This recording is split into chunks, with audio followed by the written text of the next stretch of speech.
करून कल्पना करितो तुमच्या पूजना तेच पूजन दयाघन मान्य कराया दासांचे.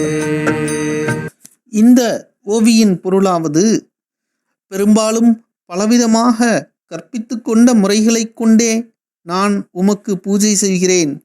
கருணை நிறைந்தவரே, அடியேனுடைய அத்தகைய பூஜையை ஏற்றருள்வீராக என்று ஸ்ரீ தாஸ்கனு மகராஜ் குறிப்பிடுகின்றார். பூஜை அல்லது உபாசனை என்பது இரு வகைப்படும். ஒன்று நிர்குணோபாசனை, இரண்டாவது சகுணோபாசனை.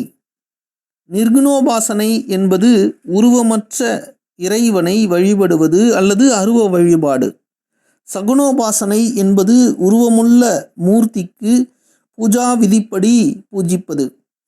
இதற்கு முன் ஓவிக்கள் 105 முதல் 108 வரை நிர்குணோபாசனைக்கான பொருட்கள் ஏதும் நமதென்று இல்லை என்பதை தாஸ்கனு குறிப்பிட்டார். ஓவி 110 சகுணோபாசனை பற்றியும் தனக்கு தெரியவில்லை என்று பதிவிட்டார்.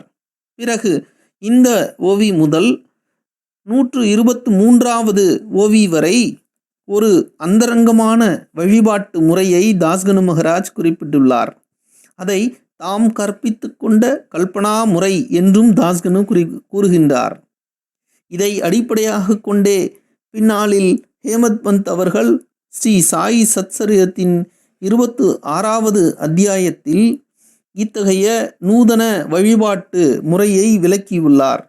அதை நாம் அடுத்த ஓவியில் காணலாம். ஜெய் சாய்ராம்.